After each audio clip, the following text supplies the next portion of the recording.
To understand samurai weapons, it's important to remember that the samurai were multifaceted warriors. In popular imagination, the samurai is often synonymous with the sword, but in practice, the sword was often a last resort. Archery was a core skill from early on.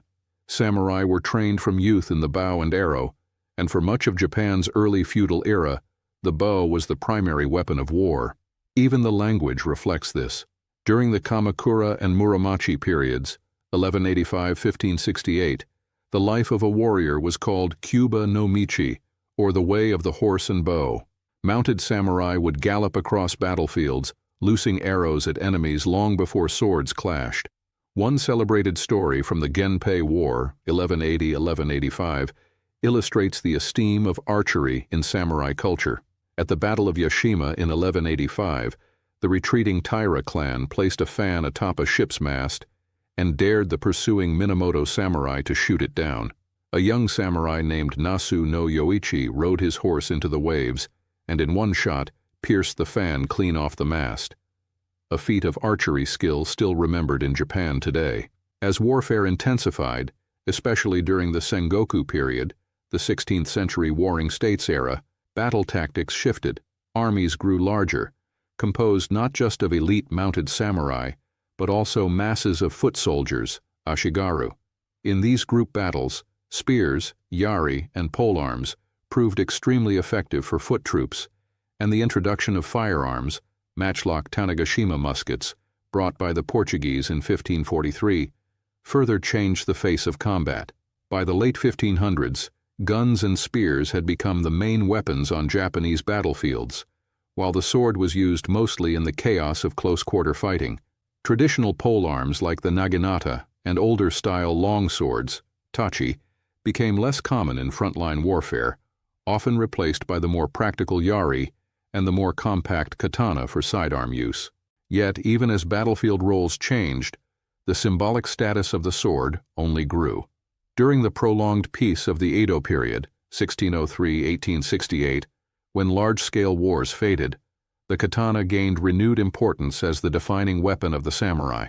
The ruling shogunate decreed that only samurai could wear a paired longsword and short sword, the daisho, a privilege that signified their elite social status and personal honor. Samurai swords came to be viewed as soul of the warrior, so much so that an old saying in Bushidō held that the sword is the soul of the samurai.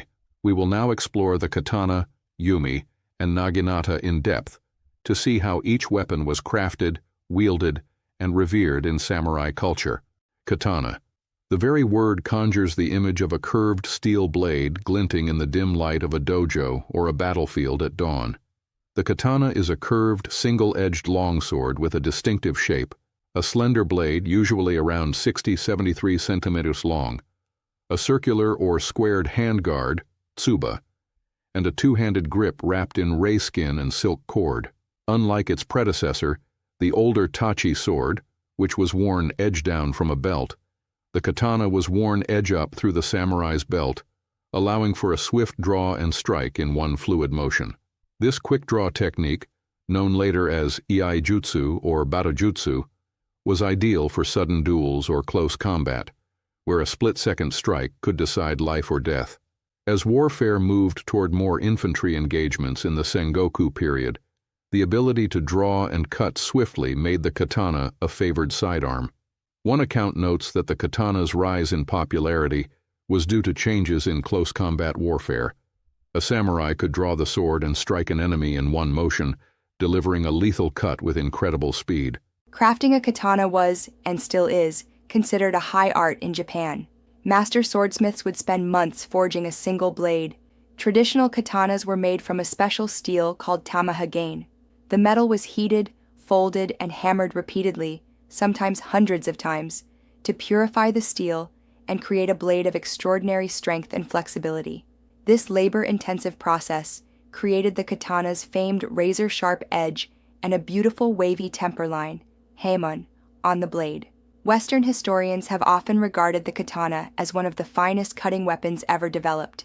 Indeed, a well-made katana could reportedly slice through helmets or even limbs when wielded by a skilled swordsman. Despite such lethal capability, the the katana's elegance was equally admired. Many blades were adorned with ornate fittings, and their steel surfaces carried an almost mirror-like polish.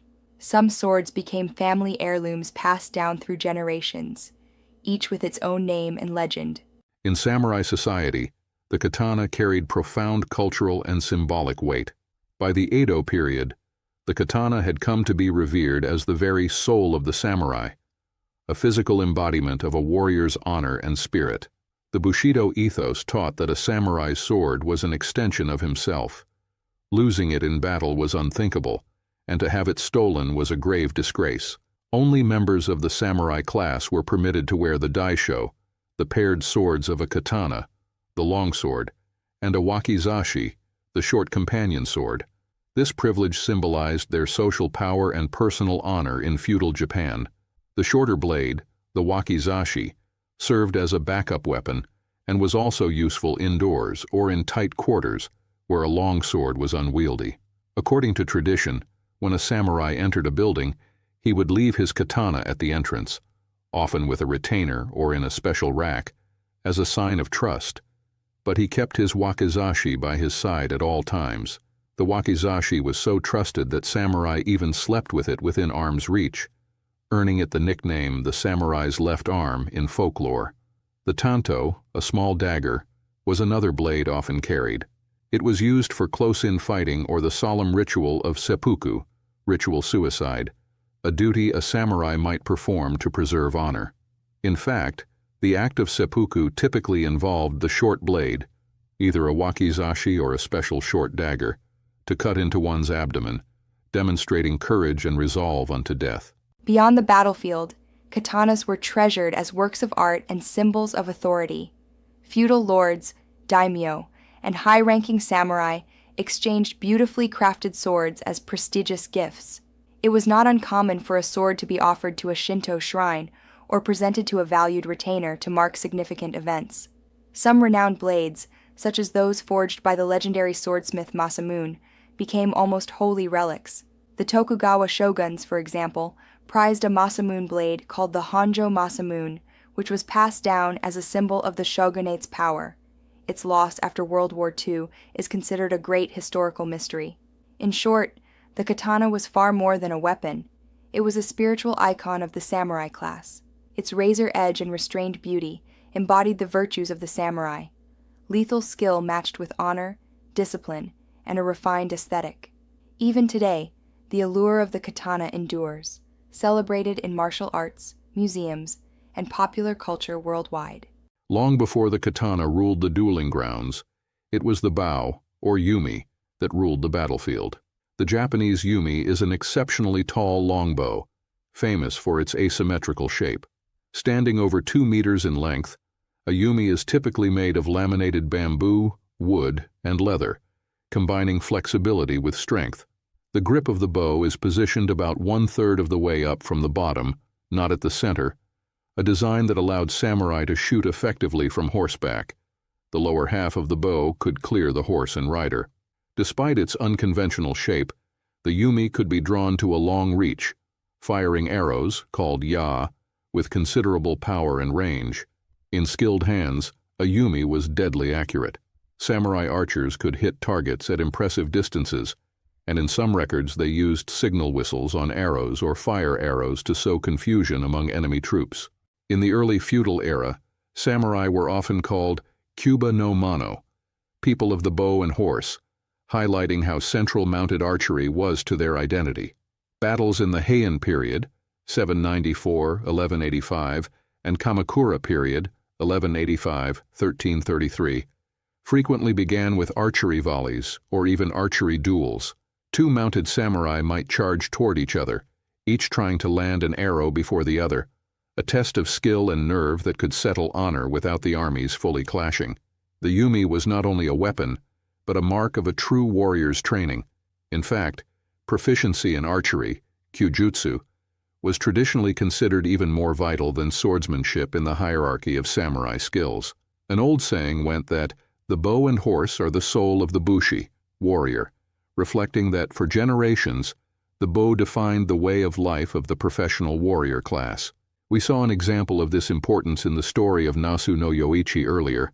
That tale from the epic Heike Monogatari underscores how a master archer could attain everlasting renown with a single shot. The bow also had ceremonial and spiritual significance. Yabusame, a ritual form of mounted archery, was developed as both a religious offering and a form of military exercise. In Yabusame events, which continue to be performed at Shinto festivals to this day, archers in traditional hunting outfits gallop down a track and shoot at wooden targets, in a display meant to please the gods and showcase samurai skill. Even Japan's mythology and early legends give the bow a place of honor. The legendary first emperor Jimmu is often depicted holding a bow, symbolizing authority and divine legitimacy. On the battlefield, the yumi proved its worth against various foes. During the Mongol invasions of Japan, 1274 and 1281, samurai archers rained arrows on the invading forces.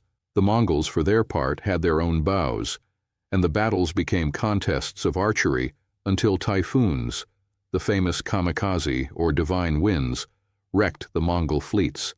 In Sengoku-era battles, foot archers and gunners would soften the enemy ranks from afar before the spearmen and swordsmen closed in. Even as firearms spread, the bow remained in use. It had advantages in rate of fire, and did not misfire in rain as matchlock guns did. By the late 16th century, however, firearms gradually eclipsed the bow in war. Yet archery persisted as a noble art. Samurai continued to practice kyudo, the way of the bow, as a discipline to cultivate focus, spirit, and etiquette, especially during the peace of the Edo period. Culturally, the yumi carried rich symbolism. It was associated with Shinto rituals, and the sound of a bowstring twanging was said to frighten away evil spirits. The longbow also symbolized dignity and discipline. Its great length meant an archer had to have poise and patience to draw it fully. Even samurai women of the nobility were sometimes trained in archery and could use the bow to defend their homes. Art and literature celebrated famous archers, and the imagery of a samurai archer atop a galloping horse, hair and banners flying, became an icon of valor. The yumi thus stands as one of the most important weapons of the samurai, embodying their early dominance of mounted warfare and their lifelong dedication to martial skills. In the hands of a samurai, a bow was not just a ranged weapon, it was a tool to demonstrate one's honor, prowess, and connection to tradition. Gleaming in the sunlight, with a curved blade mounted on a long shaft, the naginata was a weapon that combined the reach of a spear with the slashing power of a sword. A naginata consists of a wooden pole, often around 2 meters in length, fitted with a single-edged curved blade at the end, typically about 30 to 60 centimeters long. In appearance, it is similar to the European glaive or the Chinese guandao, effectively a sword blade on a pole. This design made the naginata extremely versatile in close combat at medium range. A skilled user could sweep the blade in wide arcs, keeping enemies at bay, or hook and pull riders off horseback. In fact, the naginata earned a reputation as an ideal weapon for fighting cavalry. During the Genpei War, 1180-1185, naginata-wielding warriors gained prestige for their effectiveness. It's recorded that the naginata was highly esteemed at this time, as it proved excellent at dismounting horsemen and cutting down charging foes. The weapon's broad sweeps could strike a horse's legs or unseat an armored rider with a single powerful swing. Because of these advantages, many samurai of the 12th to 13th centuries adopted the naginata in battle alongside the bow and sword. In response, armorers even developed special greaves, leg armor, to protect warriors from being slashed at the shins by naginata blades. The early history of the naginata is a bit murky, but it likely emerged by the late Heian period from either a modified spear or a lengthened sword hilt design. What is clear is that by the Kamakura period, it was in use among the samurai class, foot soldiers, ashigaru, and the warrior monks, sohei, of temples. Famous legends surround its use. The warrior monk Benkei, who served the hero Yoshitsune, is often depicted with a giant naginata in hand. And Tomoe Gozen, a female samurai, Onna from the Genpei War, is romantically portrayed in literature as wielding a naginata on the battlefield. Whether Tomoe truly fought with a naginata is debated, but the image stuck and would later feed into the association of this weapon with female fighters. As warfare evolved, the naginata eventually saw less frontline use. By the 15th century's Onin War and subsequent Sengoku period, mass infantry tactics favored the straight-thrusting yari, spear, for its simplicity and longer reach in tight pike formations. Large groups of ashigaru armed with pikes or spears could present a bristling hedge of points that was tactically more decisive than the individual slashing style of the naginata. Consequently, polearms like the naginata, or the earlier style tachi sword, became somewhat obsolete in mass battles, often replaced by the yari for reach and by the katana for sidearm use. Many older naginata blades were literally cut down. During the peaceful Edo period, it was not uncommon to shorten the long poles and refit the blades to make katana or wakizashi swords, since blades were plentiful and demand for polearms waned. This practice, called suriage, shortening, was a way to recycle fine steel from bygone wars into weapons more suited for the current needs. Ironically, as the naginata's role in male battlefield combat diminished, it rose in prominence in another sphere, the world of women of the samurai class. The naginata came to be seen as the weapon of choice for onna bugeisha, the women of bushi families. Daughters of samurai were often trained in naginata jutsu, the art of the naginata, so they could defend their household if the men were away at war. In fact, a naginata was commonly given as part of a noblewoman's dowry when she married. This ensured she would have a formidable weapon at her new home, symbolizing both her status and her duty to protect the family. To accommodate women's generally smaller stature, shorter and lighter versions known as ko-naginata were crafted, with more slender blades and slightly reduced pole lengths. Despite being lighter, these weapons were still deadly. Training in the naginata also instilled discipline and confidence. Over time, the image of a graceful, resilient samurai woman expertly spinning a naginata became an iconic part of Japanese lore. By the late Edo and into the Meiji era, 19th century, the naginata had solidified its cultural niche. Samurai women of high rank would sometimes pose with naginata in hand as a symbol of their refinement and warrior spirit. In the Meiji period and onwards, the martial art of naginata, Atarashi naginata, was modernized and often taught in girls' schools as a way to cultivate poise and strength. This was due in part to government encouragement pre-World War II, when martial virtues were promoted.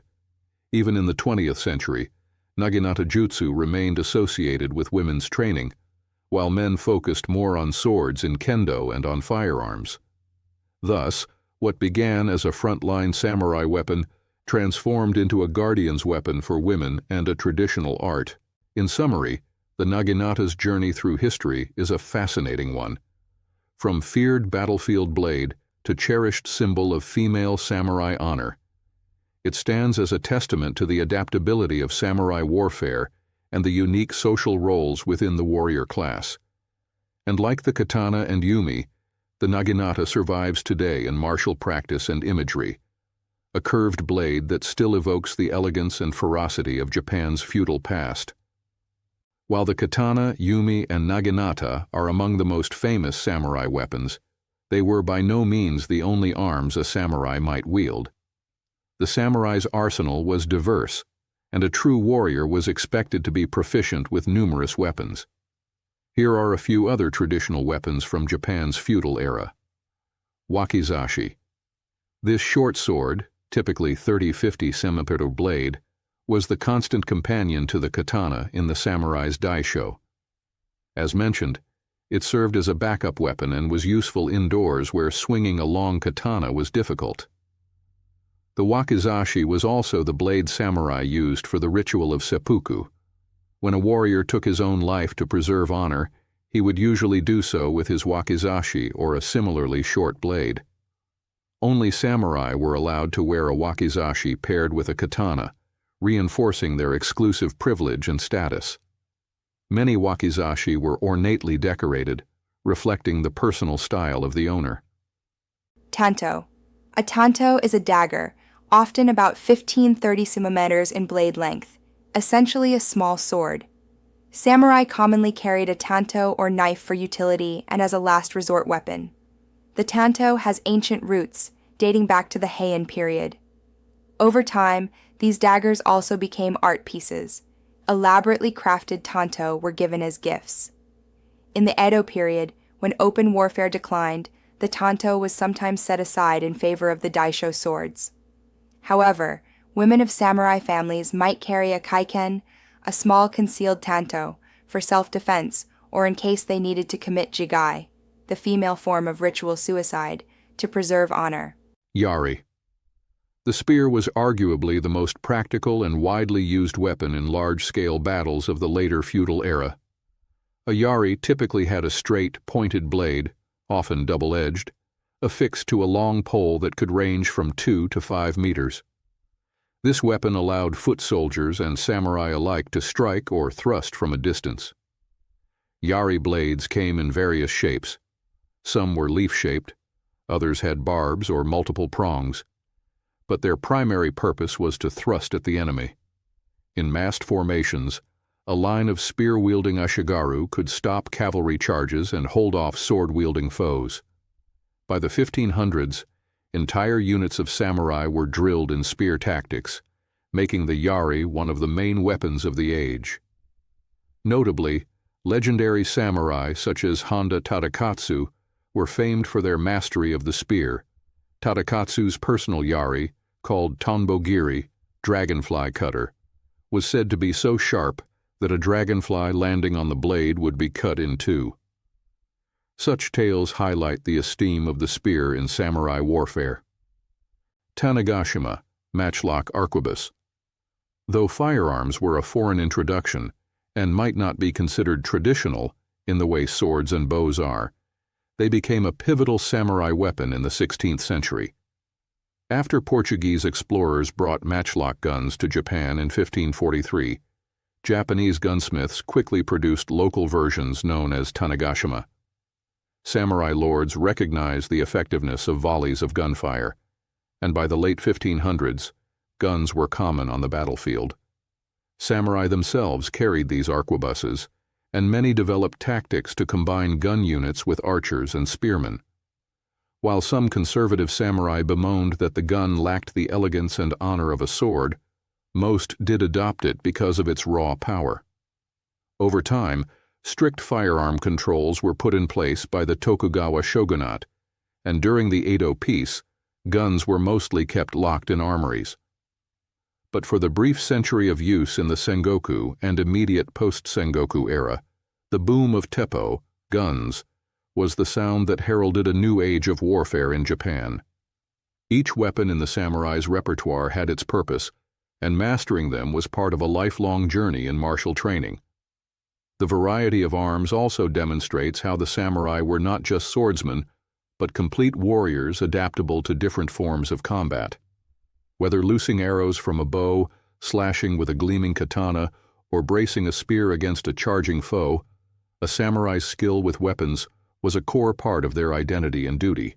Beyond their immediate use in battle, samurai weapons carried profound cultural and symbolic meanings in feudal Japan. They were intertwined with concepts of honor, duty, and the social structure of the time.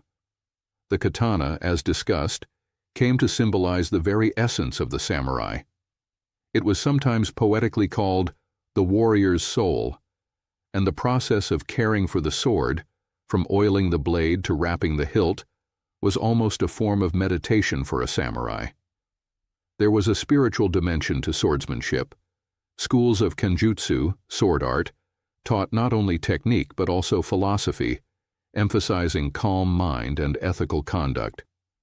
Swords were also status symbols. A beautifully forged and decorated katana advertised the owner's taste, wealth, and lineage.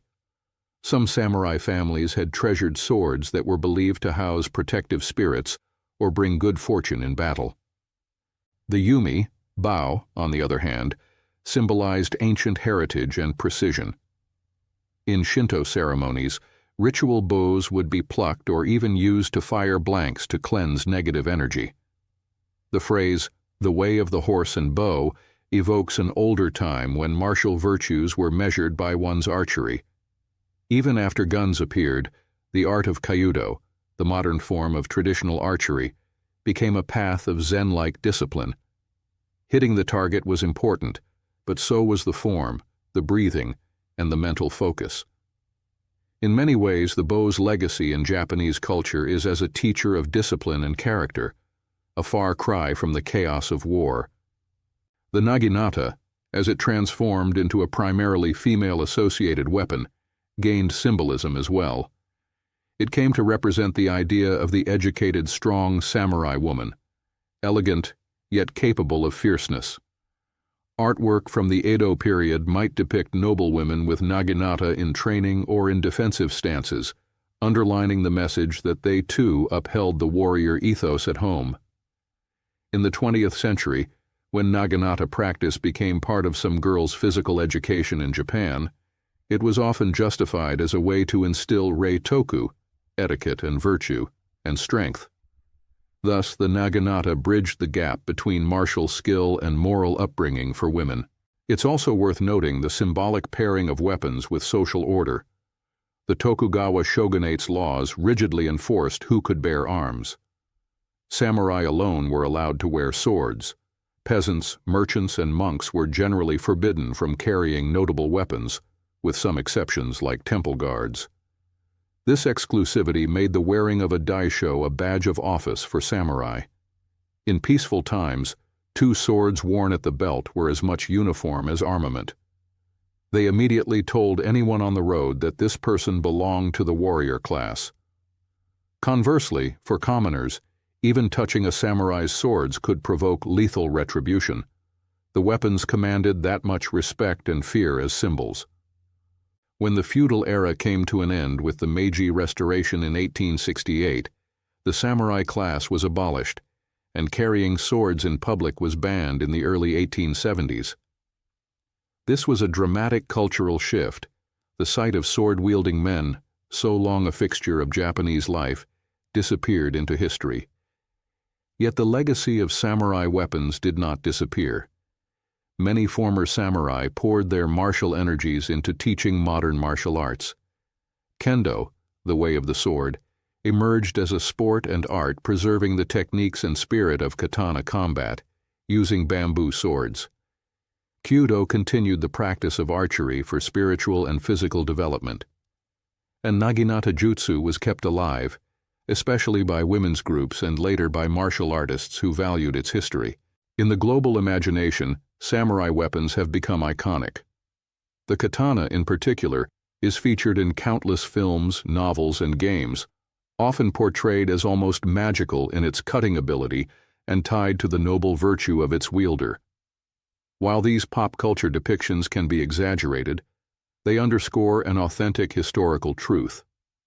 For the samurai, weapons were not just equipment, they were extensions of the self and carriers of tradition. A samurai's devotion to his sword, or her naginata, was emblematic of a deeper commitment to the way of life that weapon stood for.